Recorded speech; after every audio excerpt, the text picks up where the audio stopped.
What's going on, guys? Welcome back to the channel. So in this video we're talking about 10 very specific fragrance clones, fragrance dupes, inspired fragrances, whatever terminology you'd like to call them, all basically mean the same thing. And these are some that for the money, in a lot of cases, could be a better buying option for a lot of you guys. Some of these I actually quite enjoy myself, and a few of them I wear more than the originals. And there's two of them that I strongly encourage over spending the money on the original. So we've got 10 very specific clone fragrances I want to dive into with you, so stay tuned.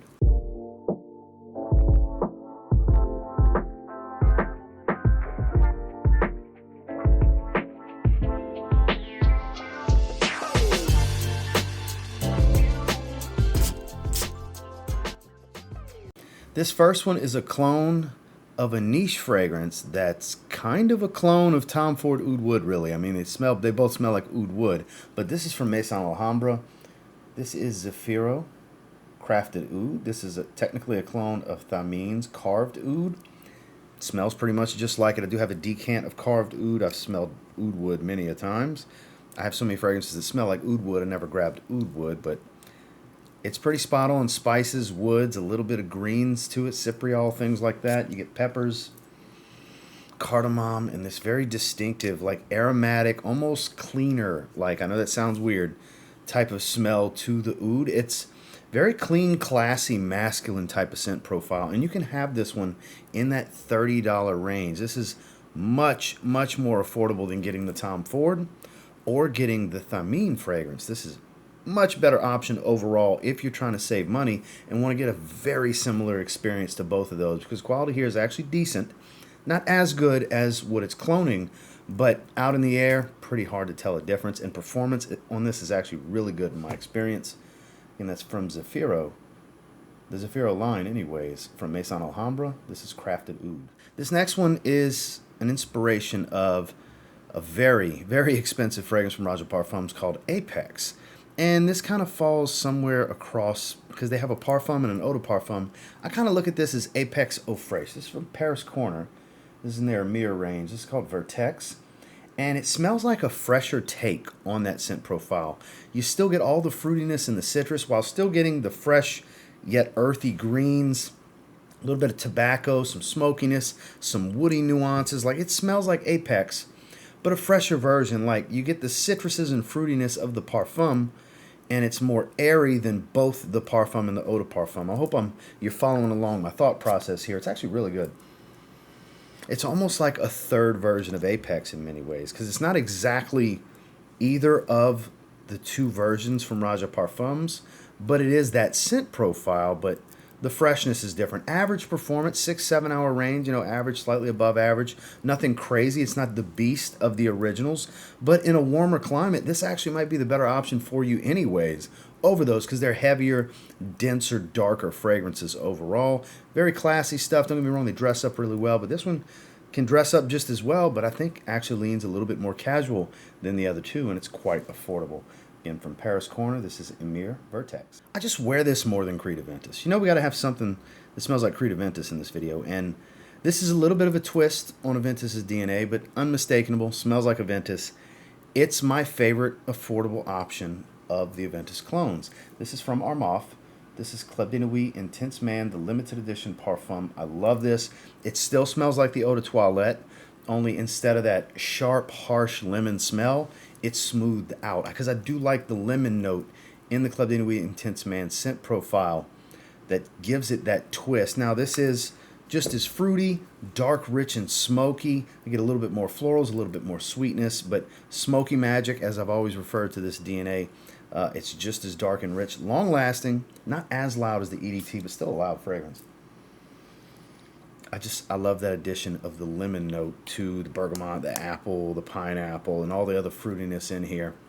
The note breakdown is actually a little bit different in this one versus the Eau de Toilette, but overall it just smells like a richer version of the Eau de Toilette. This is great stuff. This is in the $50 to $60 range. It's one of the more expensive of the fragrances in this video, probably the most expensive, honestly.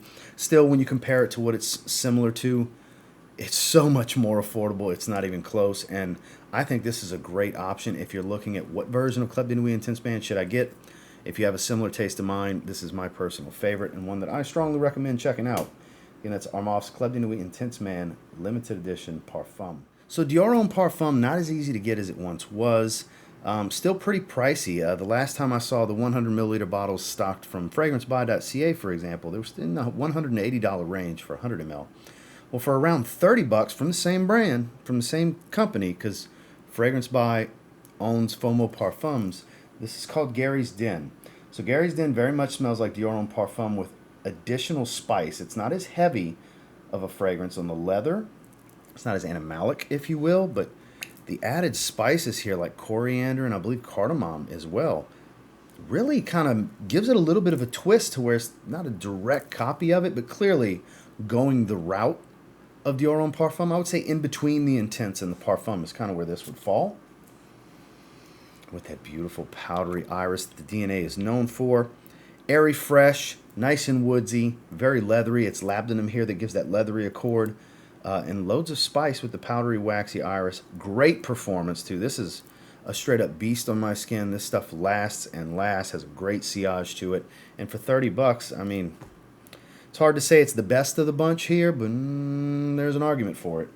Definitely worth checking out if you're looking for an affordable alternative to Dior Homme Parfum. This is Fomo Parfums, Gary's Den. Now, I just wore this yesterday, and I've come to the conclusion that don't spend the $200 range that 1 million Prive is going for, because, you know, it used to not cost that. You used to be able to get 50 mLs for around $50, 100 mLs around $80, but those days are long gone since they discontinued 1 million Prive. So just get Paris Corner's Pendora Scents Milano Prive. It is pretty close overall. The cinnamon, the sweetness, it's warm and ambery. The tobacco is not crazy earthy here, but it is overall, it's the same note breakdown. It does smell really close. There's not a big gap in quality because Paco Rabanne 1 million Prive wasn't some high-level fragrance either. It was a mid-level designer, so it had its synthetic ways about it in the scent profile. So this is pretty spot on. I don't want to give it the title of a one-to-one carbon copy, but this is probably as close as it's going to get. And it was really, really strong. I had 5 sprays on it. It was really strong for a while. I just love the way this smells. I really do. I'm very impressed by it. You can get it in that $30 range, like $27 to $30 price point. Absolutely worth checking out. Performs really great for me. Clocked it around 9 hours before I took a shower yesterday. The first hour and a half or so was really, really strong with 5 sprays around my neck. Just to give you guys kind of a more accurate update on what yesterday's wearing experience was like, because I was being mindful of it, kind of testing it out. And this is some really, really good stuff. I would advise the days of wanting to get 1 million Prive, to me, it's just not worth spending that kind of money on a fragrance that even at retail was much less than what the discounter, the resellers are asking for. Paris Corner's got you covered here with a very, very similar wearing experience with Pendora Scents Milano Prive. Now, from what I've come to learn about this is kind of the TikTok darling. It's kind of how it's dubbed. So naturally, because it's got loads of hype across multiple social media platforms, there's a lot of skepticism. And just like there's people that love it, there's people that don't get it, don't understand the hype because they don't like it. Because fragrance is subjective. Not everybody's going to like everything exactly the same. But Lattafa Asad, in my opinion, great fragrance. Sub $30 price point, smells like Dior Sauvage Elixir, has its subtle nuanced differences that some get, some don't get. I kind of get the roasted coffee that's in here. I get that subtle nuance change with a little bit of added freshness that I attribute to the citruses, the fruitiness, the pineapple note, things like that. Even this supposed iris note in there, I think just adds a little bit of freshness. I don't really smell iris, but I'm going to attribute it as, you know, kind of adding to the light, fresh tone that this has over Sauvage Elixir, but it's still a warm, spicy, rich, and woodsy fragrance. Very masculine, great performer. This is one of Lattafa's best. I'm sorry, it just is to me. I think it's a fantastic fragrance, under $30, and you like warm and spicy fragrances, I think it's worth checking out. Is it better than Sauvage Elixir? No, I don't think so, but for $30 versus mid-100s range for a 60 ml, might be worth considering for you. And that's Lattafa's Asad. Now with this next one, not that long ago, I got a decant, then shortly after I did get a bottle, so I do have some experience with the original, and I gotta say, Paris Corner nailed the scent profile here. There is a quality drop-off between the original and this clone, but it's marginal. It's not a huge difference, but we're talking about Emir Rifaaqat from Paris Corner. I tried to roll my tongue the best I could to say it, but this is pretty spot on, guys. Bright, smoky, peppery vanilla, a little bit of cedar wood.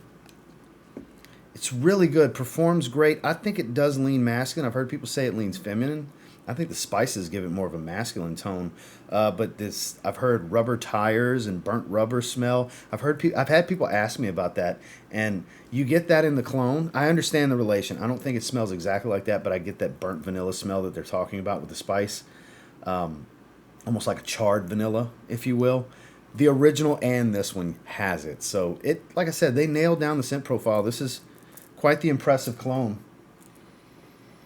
I'm just a sucker for this scent profile. I love YSL Baby Cat. It's one of my 5 favorite fragrances that I own, which makes this one of my 5 favorite clone fragrances that I own because it's so accurate to me and in my opinion. This is definitely one I strongly encourage if you don't want to spend Baby Cat money, which is over $300. This does do the trick. It will suffice. Emir Rifaaqat from Paris Corner. Spicy saffron, sweet oud, and lavender is basically what this is. This fragrance is the reason that I don't feel the need to get Initio's Oud for Greatness. It's very much Oud for Greatness with a little bit more of the Baccarat Rouge 540 DNA than Oud for Greatness even has. This is from Afnan. This is Supremacy and Oud. This is a really, really good fragrance. It's a massively good performer. I mean, it's strong. 4 sprays maximum for me personally. I'm not the heavy spray type, especially with a really strong fragrance. I spray heavier on lighter, airy fragrances where I feel it's more warranted. Where something strong like this, 3-4 sprays does the trick for me.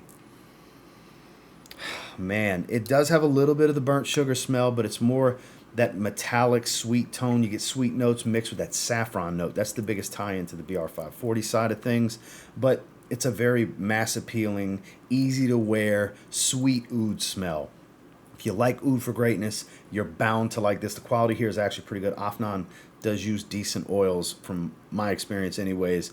Their fragrances always seem to smell less synthetic than other clones from other brands. So they definitely do a good job, and I would strongly encourage you check this out before spending the money on Initio's Oud for Greatness, because you might end up just wanting to get this. And it's Afnan's Supremacy and Oud. At the recording of this, I wore this last night out the shower. I love this fragrance. Right around the time I got it, I actually went to a Louis Vuitton store. Ended up picking up a bottle of Pacific Chill while I was there. But I smelled a bunch of their fragrances that I had not tried before. And Afternoon Swim was one that I had already tried this clone. And I wanted to see how much better is the original. Not really all that much. This is another one from Paris Corner in their new North Stag Expressions collection. This is number 4, Quatre, as it's in French. This is awesome. It's bright, fresh, watery orange with some clean musk. It's that simple. It's mouth-watering. It's one of the freshest fragrances I own. The color of this bottle is exactly what it smells like. I just love this fragrance. So look, there is a quality drop-off from the Louis Vuitton original to this. But again, it goes back to similar with Baby Cat and Rifaaqat. Marginal. It's a marginal drop-off. Afternoon Swim is not some crazy supernatural fragrance. Sure, the orange is a bit more photorealistic versus this, but it's not a big enough difference to me to warrant spending $300+ on that fragrance when I'm totally happy with this. I love wearing this. This is my favorite of the 4 from the new collection. Even though it's not the one I wear the most, it's the one that smells the best to me. If you want something mega airy and fresh, if you've tried Afternoon Swim and you just can't fathom spending that kind of money, I encourage you to look into this one because it definitely does the trick for me. It might do the trick for you. It's Paris Corner's North Stag Expressions, Quatre. And last but not least, this is my favorite Paris Corner fragrance. We got one more from Paris Corner. And admittedly, I haven't tried the original. This is the one where I haven't tried the original in the video. And I don't care to. I don't need to. Because this, as a standalone, I just love the way this smells. This is Khair Pistachio. This is their take on Kayali's Yum Pistachio Gelato. Now, I'm sure the original's phenomenal. I'm sure there's a quality increase going to the Kayali fragrance. I'm sure of it. 99.9% of the time, the original is better. But sometimes you can't justify the money if the clone does a really, really good job. And look, again, I don't know how accurate it is to the original. I just know that I love the way this smells. It opens up with sweet rum, spicy cinnamon. Of course, you get that pistachio ice cream or pistachio gelato, tomato, ice cream gelato, as I like to say. has that smell, that creaminess, some mintiness from some geranium. It's got a whipped cream accord. It's got a cotton candy accord. It's sweet, airy, and fluffy as it dries down. Those accords really take hold of this fragrance. It does lean feminine. It's very much a candy, sweet, dessert-like gourmand fragrance, which normally isn't my jam, but this fragrance just makes me happy. Some of you that have been watching the channel for a while, you've heard me talk very highly of this fragrance in recent months. This is my favorite release from Paris Corner in 2023, and I don't know if any of their 2024 releases will have an opportunity to knock it off, but this is my favorite Paris Corner fragrance. It's up there with fragrances like Rifaaqat, which these are great from them, by the way. That Paris Corner stepped their game up a lot in the last year and a half. And this one's the most impressive to me because it kind of takes me out of my typical style, taste, and element with enjoying a very dessert candy-like gourmand fragrance, which I typically don't. It's a great performer. Again, it leans feminine, so keep that in mind. It's not like you can just buy samples of it, so you're probably going to have to blind buy it, but I sure enjoyed it. If you've tried the original, again, I don't know how accurate it is to it, but as a standalone, makes me happy to smell. It's fan-damn-tastic. And this Paris Corner's Khair Pistachio. Well, that's the 10 that I have for you today. And until next time, do me a real quick favor. Go ahead and like, comment, subscribe. I do appreciate all the feedback. And I love hearing from you guys. Of these 10, what have you tried or what kind of piqued your interest and maybe you want to look into getting your nose on for yourself? I'm definitely curious on what you guys think. And until next time, I will say if you get your hands on any of the 10 featured in this video and you give them a spray now, you might end up thanking me later.